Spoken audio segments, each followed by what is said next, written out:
You want me to what? Kazrax's tentacles writhed in what his species considered barely contained laughter. The Vazprax assassin's bioluminescent patches flickered with amusement as he regarded the hegemony representative across the negotiation chamber. Eliminate the human diplomatic delegation, the representative repeated, their crystalline form vibrating with increasing frustration. Your fee will be triple the standard rate. That proposal demonstrates a fundamental misunderstanding of risk assessment, Kazrax replied, maintaining his professional demeanor despite his incredulity. I must respectfully decline. The hegemony representative's crystal lattice structure dimmed slightly. They are merely deathworlders. Dangerous, yes, but surely not beyond the capabilities of the most renowned assassin in the Spiral Arms. Perhaps I should elaborate on why this contract would be inadvisable, Kazrax said, straightening to his full height. 2 standard cycles ago, I accepted what appeared to be a routine elimination contract regarding an Arxian trade minister. The target was, by all metrics, unremarkable. A sentient photosynthetic being with predictable patterns and known vulnerabilities. The representative settled back, crystal matrix humming with barely concealed impatience. I had orchestrated everything precisely, Kazrax continued, his professional tone unwavering. The atmospheric processors were primed for modification, the oxidizing agents were prepared, and success was virtually assured. However, there was one variable I had failed to properly account for: a human security consultant. A single human caused you to abort your mission? The representative's crystalline resonance suggested skepticism. The human in question identified my presence despite state-of-the-art chameleonic coding and thermal masking technology. Her exact words were, "That corner is exhibiting suspicious levels of emptiness." Consider the implications of that statement. She detected an absence where her brain expected something to be present. Kazrax's bioluminescence pulsed in a pattern indicating professional appreciation. When I failed to immediately respond to this observation, she proceeded to conduct an impromptu field test of her hypothesis using a cup of heated caffeine solution, which humans consume as a recreational neurotoxin. Surely a simple liquid couldn't. The caffeine compound proved to be a previously undocumented reactant with Vazprax biotechnology, Kazrax interrupted, maintaining his composure. The resulting chemical interaction rendered my chameleonic coding inoperable. When questioned later about this tactical decision, the human security consultant stated she had acted on what she termed a professional hunch. The assassin adjusted his posture, all 4 eyes focused on the increasingly uncomfortable representative. However, the truly remarkable aspect of this encounter was her response to my revealed presence. Upon seeing a fully armed Vazprax assassin, a species universally recognized as apex predators, her immediate reaction was to express enthusiasm about the opportunity for unarmed combat. Her exact words were, "Finally, a chance to pressure test those octopus wrestling techniques from last week's seminar." The representative's crystalline structure vibrated with visible concern. One unusual human doesn't. I must emphasize that this behavior is not an anomaly, Kazrax continued.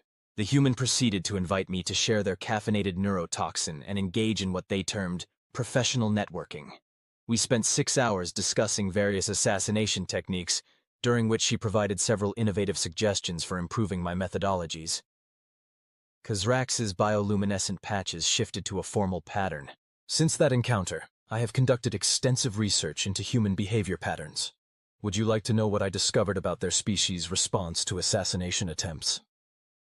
The representative's crystalline matrix dimmed further, but protocol demanded an answer. Please proceed. Humans have developed something they call Murphy's Law, a principle stating that anything that can go wrong will go wrong.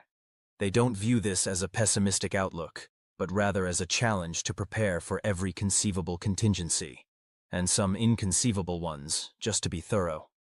Kazrax began manipulating a holographic display, bringing up various data points. Consider these statistics. In the last standard cycle alone, there were 27 attempted assassinations of human diplomatic personnel. Do you know how many succeeded? The representative's crystal structure remained silent. 0. Not only did every attempt fail, but each failure resulted in the humans implementing new security measures specifically designed to counter the methods used. They maintain a detailed database of assassination attempts, which they use for training purposes.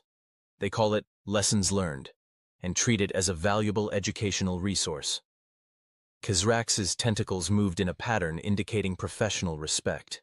Furthermore, Humans have developed an entire field of study called paranoid optimization, the art of assuming that the universe is actively trying to kill them and preparing accordingly. Their security personnel regularly engage in what they term red team exercises, where they actively attempt to assassinate their own protectees to identify potential vulnerabilities. The assassin's bioluminescence pulsed with increasing intensity, but perhaps most concerning is their approach to what they call proportional response. When faced with an assassination attempt, humans don't simply increase security. They launch full-scale investigations to identify not just the immediate perpetrators, but entire organizational structures. They call this getting to the root cause. Surely the hegemony's involvement could be concealed. That brings me to another fascinating human concept: conspiracy theories. Kazrax continued. Humans have a remarkable ability to connect seemingly unrelated events into coherent patterns. While this occasionally leads them to incorrect conclusions, they are disturbingly accurate when actual conspiracies are involved. They call this pattern recognition and have developed sophisticated methodologies for verifying their suspicions. The assassin manipulated the holographic display again, bringing up more data. Consider the Proxima incident of last cycle. A minor trade dispute resulted in a failed assassination attempt on a human agricultural consultant. Within 3 standard months, humans had not only identified the responsible parties, but had also exposed a complex network of corruption extending through 3 separate governmental systems. They termed this following the money, and seemed to take considerable satisfaction in the process. Kazrax's bioluminescence shifted to a formal warning pattern. Moreover, humans have demonstrated a remarkable tendency to form alliances based on shared adversity.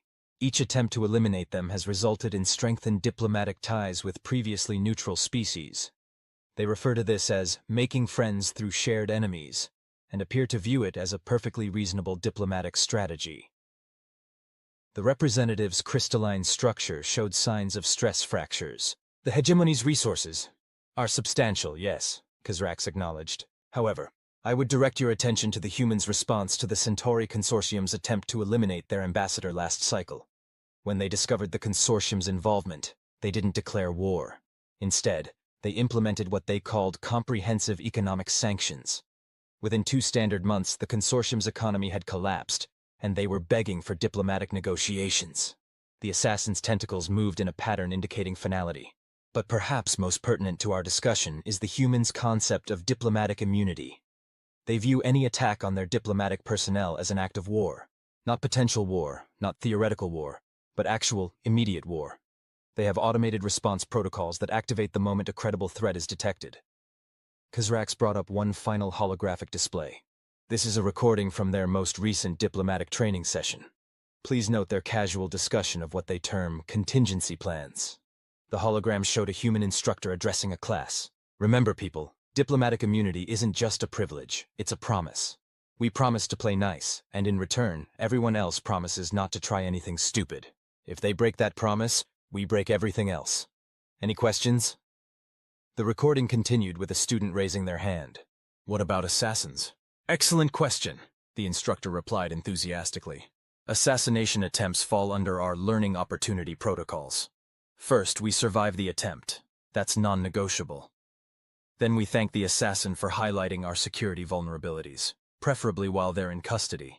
Finally, we implement improvements and send a detailed report to whoever hired them, outlining exactly how their attempt failed and what consequences they can expect. We find this helps prevent repeat incidents. Kazrax deactivated the hologram. I trust you understand why I must decline your contract. However, I would like to offer an alternative suggestion. The representative's crystalline structure vibrated with resignation. What alternative could possibly? Honest diplomatic engagement, Kazrax stated. Humans have a remarkable appreciation for direct communication. They even have a saying, the truth will set you free, but first it will piss you off. I recommend approaching them with your actual concerns, rather than attempting elimination. The assassin's bioluminescence pulsed with what might have been amusement. Besides, there's another human saying you should consider. Living well is the best revenge. They appear to derive considerable satisfaction from succeeding despite opposition. Perhaps the hegemony could explore ways to benefit from this trait, rather than attempt to eliminate it. The representative's crystal matrix hummed with thoughtful vibrations. Your insights are disturbing, but compelling. I shall convey your recommendations to the Council. A wise decision, Kazrax replied. Oh, and one final piece of advice. When you meet with the humans, I suggest bringing coffee. They consider sharing recreational neurotoxins to be a sign of good faith. Just be prepared for them to drink it at temperatures that violate several safety protocols. As the representative departed, Kazrax's communication device chimed. It was a message from his human security consultant friend. Hey, heard someone was shopping for assassins in your sector. Everything okay? Let me know if you need backup. Also, found this great new coffee blend that actually glows in the dark. Want to try it? Kazrax's bioluminescence flickered with genuine amusement as he composed his reply. Humans might be terrifying, but they certainly made life interesting. And really, wasn't that worth more than any assassination contract? The next day, when the hegemony formally requested peace talks with the human diplomatic delegation, they came prepared with 17 different varieties of coffee. The humans, true to form, considered this both hilarious and endearing. They even invited Kazrax to serve as a security consultant for the negotiations, citing his unique perspective on interspecies relationship building. The resulting peace treaty included a clause specifically prohibiting assassination attempts, with a subclause requiring all future conflicts to be resolved through what the humans called aggressive diplomacy, which mainly seemed to involve drinking dangerous amounts of coffee while engaging in increasingly creative problem-solving sessions. Kazrax later added a new section to his professional code. Never accept contracts targeting species that treat near-death experiences as networking opportunities. It seemed like a reasonable precaution, especially since the humans had started inviting him to their security training sessions as a guest lecturer. After all, as the humans like to say, if you can't beat them, join them. And if joining them meant occasionally consuming recreational neurotoxins while discussing the finer points of interstellar security protocols, well, there were worse ways to spend one's time in the galaxy. So, how's the coffee diplomacy working out? Sarah Chen, the human security consultant who had first introduced Kazrax to the concept of recreational neurotoxins, gestured toward the ornate conference chamber where the hegemony's representatives were engaged in their third round of negotiations with the human delegation. Surprisingly effective, Kazrax admitted, his bioluminescent patterns shifting in what humans had learned to recognize as bemusement. Though I must say, the hegemony's latest attempt to demonstrate their commitment to peace by creating a coffee blend specifically designed for Vazprak's physiology was unexpected. Oh, you mean the Stellar Symphony blend? Sarah grinned. The one that makes your chromatophores go all disco? That was my suggestion, actually. Figured if we're going to have interspecies coffee meetings, everyone should get to enjoy the full experience. Kazrax's tentacles curled in what had become his equivalent of an eye roll. Of course it was your idea. You humans have an unsettling talent for turning perfectly reasonable security protocols into social events. Speaking of security protocols, Sarah's expression turned thoughtful. Have you heard about the latest development in the Outer Rim? Apparently some ambitious young hegemony official didn't get the memo about the new no assassination policy. Kazrax's bioluminescence dimmed. Please tell me they didn't. Oh, they did, Sarah confirmed, taking a sip from her steaming cup of what Kazrax had learned was a particularly potent Ethiopian blend. Tried to hire the Shadowclaw Syndicate to remove our ambassador to the mining colonies. The Shadowclaw? Kazrax's primary eyes widened while his secondary set narrowed in calculation. They're actually quite competent, for non-Vazpraks, of course. What happened? Sarah's grin widened. Well, funny story. Turns out the Syndicate had just finished updating their risk assessment protocols after that incident with the Proxima corridor last cycle. You know, the one where our junior agricultural attaché turned out to be a former extreme sports enthusiast with a degree in applied thermodynamics? The one who converted their assassination device into an improvised coffee machine, Kazrax recalled. I read the report. Very innovative use of plasma injectors. Exactly, Sarah nodded. So when they got the contract, instead of accepting it, they sent a representative to our embassy. Asked if we'd be interested in hiring them as security consultants instead. Said something about preferring to work with species that treat assassination attempts as professional development opportunities. Kazrax's chromatophores flickered in amusement. Let me guess, you hired them? Better. Sarah's eyes sparkled with that particular gleam that Kazrax had learned to associate with humans, about to demonstrate why they were simultaneously the most terrifying and entertaining species in known space. We offered them a cultural exchange program. They send their best assassins to train with our security teams. We send our risk assessment specialists to help them optimize their operations. That seems... Kizrax paused, searching for the appropriate diplomatic term. Potentially catastrophic. Oh, it gets better, Sarah continued. Remember how the hegemony's been trying to understand human decision-making processes? Well, when they found out about the Shadow Claw's defection, strategic realignment, they demanded to know how we managed to turn one of the most feared assassination organizations in the galaxy into, and I quote, enthusiastic participants in recreational danger assessment exercises. Kazrax's tentacles writhed in a pattern that suggested both amusement and resignation. And what did you tell them? The truth? Sarah shrugged. We explained that humans have a long history of turning potential enemies into friends by finding common interests. Turns out professional killers really appreciate a species that treats near-death experiences as team-building exercises. Just then, their conversation was interrupted by a commotion from the conference chamber. Through the transparent barriers, they could see one of the hegemony's crystalline representatives, vibrating in what appeared to be extreme agitation, while a human diplomat calmly sipped coffee. What's happening? Kazrax asked, his assassin's instincts automatically assessing potential threats. Sarah checked her datapad. Oh, that's Ambassador Rodriguez introducing the hegemony to another human diplomatic tradition, the working lunch. Apparently, they're having trouble processing the concept of conducting serious negotiations while consuming sustenance. That seems like a relatively minor cultural difference, Kazrax observed. It would be, Sarah agreed. Except Rodriguez brought molecular gastronomy samples from Earth's top experimental restaurants. I believe right now they're trying to comprehend how humans can enthusiastically consume something called liquid nitrogen ice cream with plasma-charged sprinkles. Kazrax's bioluminescence flickered in what had become the universal sign for humans are insane. You realize you're the only species that would consider serving literally explosive desserts during peace negotiations? Hey, if we're going to have lasting peace, everyone needs to understand what they're dealing with, Sarah replied cheerfully. Besides, wait until they get to the coffee course. Our biochemists have been working with the Shadow Claw's former poison specialists to create what they're calling quantum espresso. Apparently it exists in a superposition of multiple flavor states until you drink it. That's not actually possible, Kazrax protested. That's what the Shadow Claw said, Sarah smirked. Right up until our quantum physics department got involved. Did you know they've been wanting to test some theories about taste perception in parallel universes? Something about flavor as a quantum observable. Before Kazrax could formulate a suitably exasperated response, his communication device chimed. It was a message from the Galactic Assassins Guild. Urgent.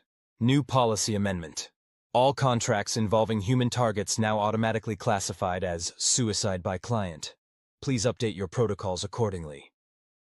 A second message followed immediately. Also, seeking volunteers for joint training program with human security forces.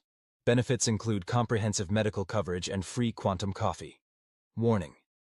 Participation may result in fundamental reassessment of profession and/or reality. Sarah peered over at his screen. Oh, good, they got my proposal. I was wondering when they'd get back to us about the exchange program. You should sign up. I'm teaching a workshop on weaponizing hospitality next month. Weaponizing hospitality? Kazrax felt his chromatophores shift to a pattern that hadn't existed in his species' emotional repertoire until they met humans. Sure. Sarah's enthusiasm was, as usual, both infectious and mildly terrifying. It's based on an old Earth principle. Kill them with kindness. Turns out most species have absolutely no defense against aggressive friendliness. It's like psychological judo, but with coffee and explosive desserts. As if to prove her point, another burst of agitated crystalline vibrations emanated from the conference chamber. Through the barrier, they could see Ambassador Rodriguez offering what appeared to be a glowing cup of coffee to the hegemony's chief negotiator. Is that... Kazrax began. Quantum espresso beta version, Sarah confirmed. The one that temporarily allows you to taste colors. Don't worry, the effect only lasts about an hour. Usually. Kazrax watched as the crystalline representative, perhaps realizing that resistance was futile, accepted the cup. The resulting harmonic resonance suggested either religious enlightenment or mild panic. You know, Kazrax mused, when I declined that assassination contract, I thought I was just avoiding a professionally suicidal assignment. I didn't expect to end up as a cultural advisor to what might be the most creatively terrifying diplomatic initiative in galactic history. Sarah patted one of his tentacles sympathetically. Welcome to human diplomacy, where we turn attempted murder into networking opportunities and solve interstellar conflicts with quantum coffee. Sure beats assassination work, doesn't it? Watching the hegemony representatives attempting to process their newly acquired ability to taste ultraviolet light, while Ambassador Rodriguez calmly explained human concepts of friendship through shared trauma. Kazrax had to admit she had a point. His old profession had never been this entertaining. So, Sarah continued, about that weaponized hospitality workshop, I'm thinking of including a section on tactical baking. Did you know we can make cookies that express different flavors depending on the emotional state of the person eating them? The quantum physics department is calling it mood-entangled pastries. Kazrax's bioluminescence shifted to what had become his why not pattern. After all, if you can't beat them, and you definitely couldn't beat humans, you might as well join them in their peculiar quest to turn the galaxy's most dangerous professions into increasingly bizarre social experiments. Sign me up, he said, but I have one condition. Name it, Sarah replied. No more quantum coffee until you explain how you convinced the Shadow Claw that extreme sports are a valid assassination defense strategy. Sarah's grin suggested that this story would probably require several cups of normal coffee and possibly some mood-entangled cookies to properly appreciate. Kazrax settled in for what promised to be another exercise in understanding why the galaxy's most efficient killers had collectively decided that humans were simultaneously too dangerous and too interesting to assassinate. The fact that he was actually looking forward to it probably said something profound about human influence on galactic culture. Or maybe it was just the quantum coffee talking. The Galactic Security Conference was proceeding exactly as one might expect when humans were involved in the organizational structure. Which is to say, it had transformed from a traditionally somber gathering of the galaxy's most lethal specialists into something that more closely resembled what humans called a professional development workshop with extreme coffee.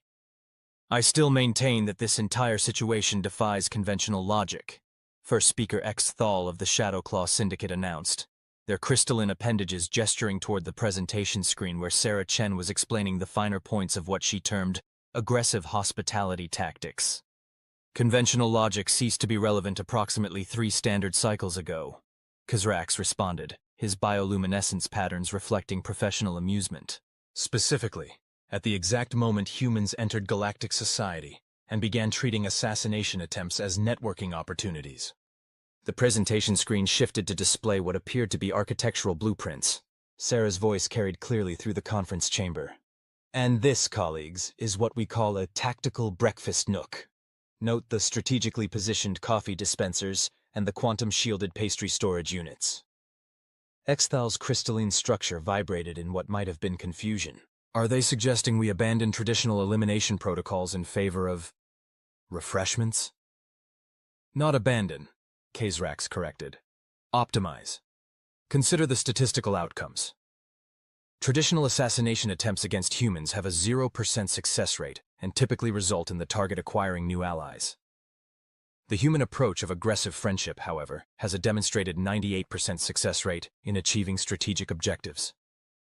The remaining 2%? Cases where the humans decided the target would make a better friend than a diplomatic partner. Those situations usually end with the creation of new extreme sports or experimental coffee blends. Their conversation was interrupted by Sarah's next announcement. Now, for our practical exercise, we'll be dividing into teams. Each team will be given a diplomatic scenario and must resolve it using only hospitality-based tactics. Bonus points for creative use of quantum gastronomy. Kazrax watched as the galaxy's most notorious assassins and security specialists began organizing themselves into cross-species working groups. The sight of a Vazprax elite assassin earnestly discussing coffee brewing techniques with a former hegemony wetwork specialist, while a human demonstrated proper cookie arrangement protocols would have been unthinkable mere cycles ago. Speaking of quantum gastronomy, Sarah approached their position carrying what appeared to be a glowing pastry. The physics department has made some interesting breakthroughs. They're calling this one the Schrödinger scone. It exists in a superposition of every possible flavor until observed by consumption. That violates at least 3 fundamental laws of physics, Shizithal protested. Only if you're using conventional physics, Sarah replied cheerfully. We've found that adding enough caffeine to any system creates interesting quantum effects. Would you like to try one? The last batch gave the entire quantum mechanics department the ability to taste electromagnetic frequencies for about 6 hours. Before Exasthal could formulate a response, the conference chamber's emergency communication system activated. A holographic projection appeared, displaying a visibly agitated hegemony representative. "We require immediate assistance." The representative's crystalline form vibrated with urgency. "The consortium has deployed conventional negotiators to our latest diplomatic summit." Sarah's expression shifted to what Kazrax had learned to recognize as her professional problem-solver mode. Conventional as in? They are attempting to resolve trade disputes through traditional means, rather than participating in the new hospitality-based protocols, the representative explained. They brought formal documentation instead of experimental coffee blends. They are discussing tariffs rather than sharing quantum pastries. It's inefficient. I see, Sarah nodded sagely. Classic resistance to innovative diplomatic methodologies. Don't worry, we have protocols for this situation. Kazrax, would you mind sharing your perspective on the relative effectiveness of traditional versus hospitality-based approaches? Kazrax's bioluminescence shifted to his formal presentation pattern. Of course. Perhaps I should begin with my statistical analysis of assassination attempt survival rates versus friendship initiative success rates. Perfect. Sarah turned back to the hologram. We'll dispatch a diplomatic response team immediately. Standard loadout. Quantum coffee, mood-harmonized pastries, and a comprehensive presentation on the strategic advantages of weaponized hospitality. Oh, and we'll bring some of the new temporal tea, the one that lets you taste next week's weather. The hegemony representative's crystalline structure relaxed noticeably. Your assistance is appreciated. We had forgotten how unsettling traditional diplomatic procedures can be. After the hologram faded, Exthal turned to Kazrax. Is this truly what galactic diplomacy has become? Converting hardened assassins into hospitality specialists? Consider the alternatives, Kazrax replied. Traditional methods: high risk, low success rate, frequent plasma explosions. Current approach: high success rate, interesting beverages, occasional temporary ability to taste time. The humans call this a win-win situation. Sarah, who had been reviewing data on her quantum-encrypted tablet, looked up with a grin. Actually, we're calling it diplomatic evolution through applied hospitality. DEATH for short. We find that maintaining threatening acronyms helps traditional operatives adjust to the new paradigm. That's... Exthal paused, crystalline structure processing the information. Actually quite clever. Thank you, Sarah beamed. Now who wants to help test the new line of paradox-flavored muffins? The quantum physics department says they've mostly solved the causality issues from the last batch. As Kazrax watched the galaxy's deadliest operatives enthusiastically volunteer for experimental pastry testing, he reflected on the strange path that had led from declining an assassination contract to participating in what humans called the Great Diplomatic Bake-Off. The humans had a saying: the way to a species' heart is through their stomach. They had simply modified it to include quantum physics, experimental beverage development, and the occasional temporary violation of fundamental universal constants. And somehow it was working. The galaxy's most efficient killers were trading assassination techniques for barris training. Diplomatic summits had become culinary adventures. Even the hegemony was complaining about the lack of quantum refreshments at traditional negotiations. Ready for the next session? Sarah asked, interrupting his thoughts. We're covering advanced hospitality defense protocols. When someone brings store-bought cookies to a diplomatic function. Kazrax's chromatophores shifted to his professional interest pattern. After all, in a galaxy where humans had successfully weaponized kindness, one had to stay current with the latest tactical developments. Even if those developments occasionally involved tasting colors that didn't exist in normal space-time. The annual Galactic Security and Diplomatic Innovation Summit was making history, though perhaps not in the way its original founders had envisioned. The Grand Hall of the Hegemony's central administrative complex, traditionally reserved for solemn diplomatic functions, had been transformed into what humans termed a collaborative workspace, complete with quantum-shielded refreshment stations and experimental coffee dispensers. The statistical analysis is quite remarkable, Administrator Vital of the Hegemony's Strategic Planning Division observed, their crystalline form refracting light in patterns indicating deep consideration. Interstellar conflict rates have decreased by 73% since the implementation of hospitality-based diplomatic protocols. Kazrax, who had been appointed as the official liaison between the former Assassins Guild and the Human Diplomatic Corps, adjusted his formal attire while his chromatophores displayed a pattern of professional satisfaction. The remaining 27% primarily consists of disputes over recipe ownership and coffee blend patents. Speaking of coffee, Sarah Chen approached their position, carrying what appeared to be a data pad and several cups of suspiciously iridescent liquid. The quantum physics department has finally perfected their latest creation. They're calling it Diplomatic Synchronicity Brew. Administrator Vital's crystalline structure vibrated with what might have been anticipation. The one that temporarily aligns the quantum states of all participants in a negotiation? That's the one, Sarah confirmed. Early tests suggest it creates a shared consciousness space for up to 6 standard minutes, allowing all parties to directly experience each other's perspective on the diplomatic issues at hand. There were some minor side effects in the testing phase.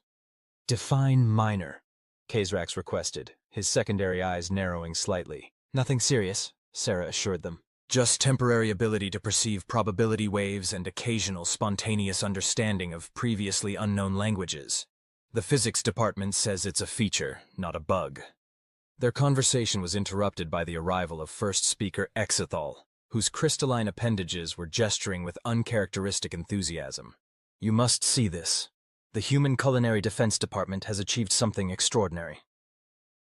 The group followed Exthal to a demonstration area where a team of human scientists were presenting what appeared to be perfectly normal cookies. However, Kazrax's enhanced sensory organs detected subtle quantum fluctuations emanating from the baked goods. These, announced Dr. Emily Rodriguez, head of quantum gastronomy research, are what we're calling empathy enhancement edibles. Each cookie contains a carefully calibrated mixture of quantum-entangled particles that temporarily allow the consumer to experience emotional resonance with others sharing the same treat. You've weaponized dessert? Administrator Vital's voice carried tones of both horror and admiration. Weaponized is such a strong word, Dr. Rodriguez replied. We prefer tactically optimized for peaceful resolution through shared emotional experience.